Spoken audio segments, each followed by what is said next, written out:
जाहिद गशकोरी साहब, fake news जो है वो ज़ाहिर है कि बिलाशुबा किसी भी माशरे के लिए ज़ाहिर कातिल साबित हो सकती है। हमने देखा कि यूरोप में भी बहुत सारे ऐसे इंसिडेंट्स हैं जहाँ पर एक फ़ेक न्यूज़ ने फसाद भी ट्रिगर कर दिया। अब पाकिस्तान में जो है ये मामला हुकूमत की तरफ से भी फ़ेक न्यूज़ फैलाई जाती है, अपोजिशन की तरफ से भी फ़ेक न्यूज़, एक मुकाबलेबाजी जो है वो चलती हुई नज़र आती है। हुकूमत ये कहती है कि सीनियर सहाफ़ी जो है वो आइस लेकर जा रहे थे, हुकूमत ये कहती है कि वो उन्होंने कोई असलहा छीन कर पुलिस के ऊपर हमला कर दिया, लिहाजा उनको गिरफ्तार किया, और फिर उस FIR को हुकूमत के बड़े बड़े रहनुमा जो हैं वो जस्टिफाई करते हुए नज़र आते हैं। फिर दूसरी तरफ अभी हमने देखा कि रिसेंटली ये खबरें चली कि इमरान खान को डयाला जेल से कहीं शिफ्ट कर दिया गया, उन पर टॉर्चर किया जा रहा है और उनके चेहरे पर कपड़ा डाल दिया जाता है, कोई जहरीली गैस छोड़ी गई है, बाइपोलर डिसऑर्डर की अद्वियात उनको एडमिनिस्टर की जा रही हैं।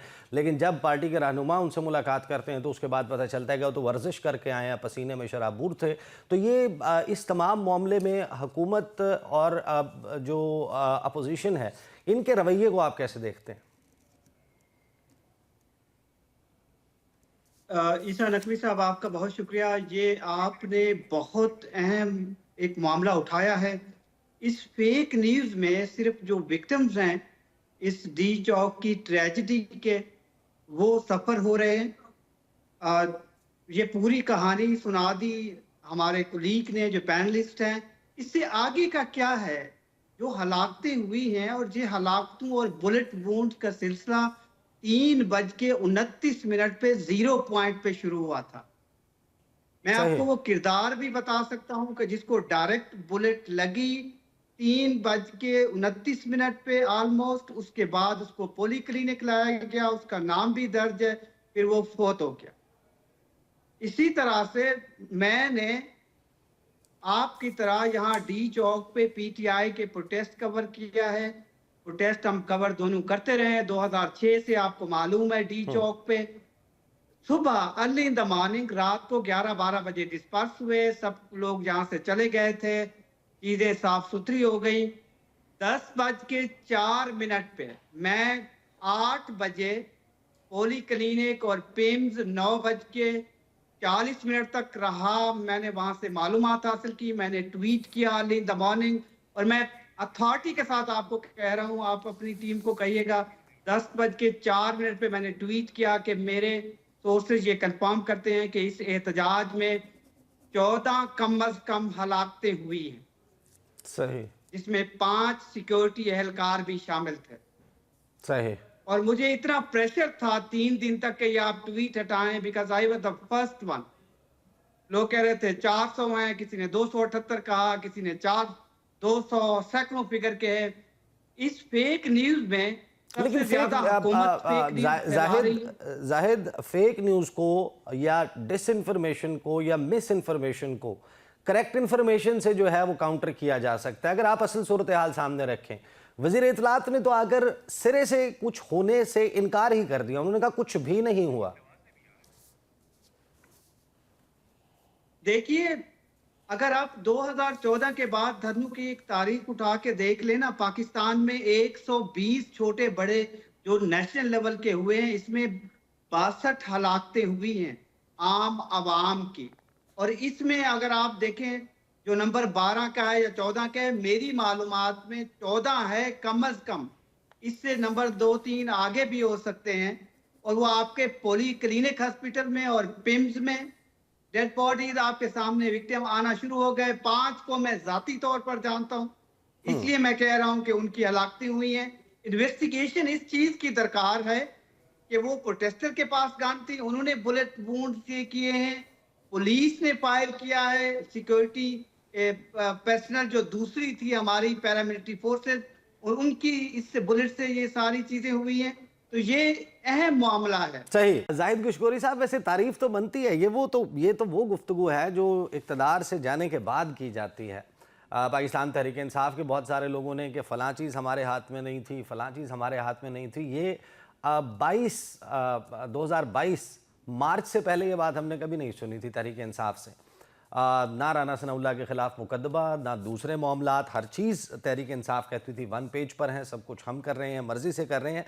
तो राना सनाउल्लाह साहब ने जो अभी से डिटैच कर दिया, एक लाइन ड्रॉ कर दी है, वो वाज़े तौर पर मोहसिन नकवी और बाकी काबीना में फ़र्क करते हुए नज़र आते हैं।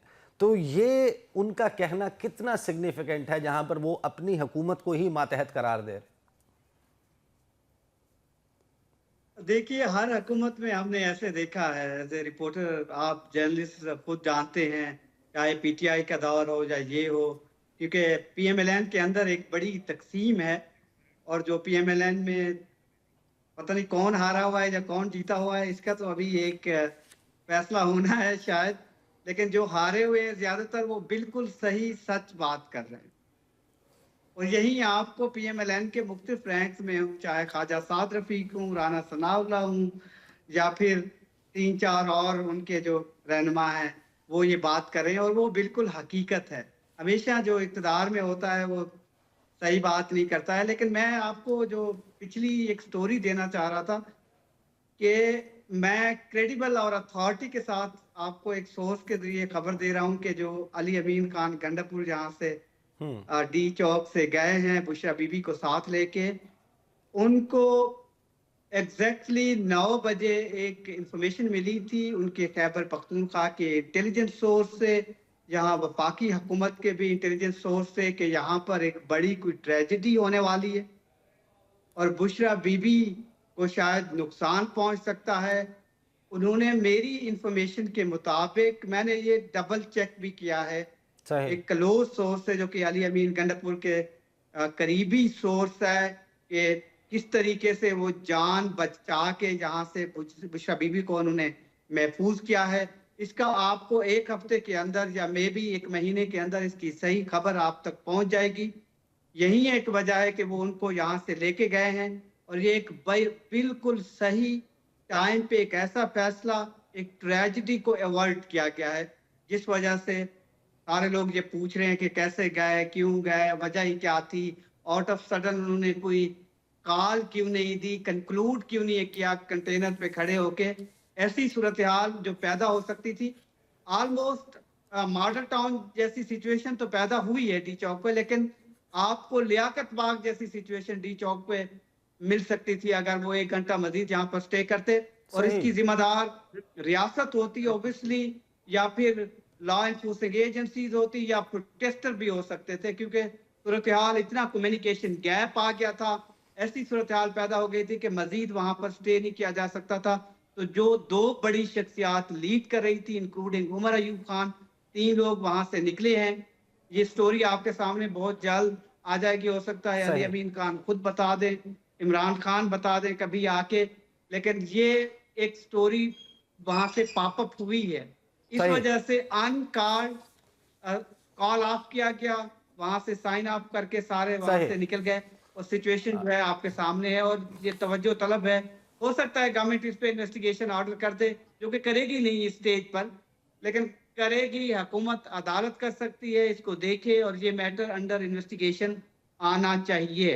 अभी जो जाहिद कशकूरी साहब ने बात की कि अली अमीन गंडापुर और बुशरा बीबी पर हमले का खदशा था, तो 26 नवंबर की शाम को मैंने ट्वीट किया था और वो ट्वीट रिकॉर्ड पर मौजूद है। मैंने कहा था कि बराए करम बुशरा बीबी और अली अमीन गंडापुर को फौरी तौर पर रिस्क्यू कर ले। हालात जो मैंने यहाँ पर देखे तो कुछ ज्यादा बेहतर नहीं है और कोई बड़ा सानहा हो सकता है। ये ट्वीट मैंने उसी वक्त किया था। तो जाहिद कशकूरी साहब की बात को मैं ऑन करता हूँ और वाकई वो उनकी इंफॉर्मेशन ठीक है। सही।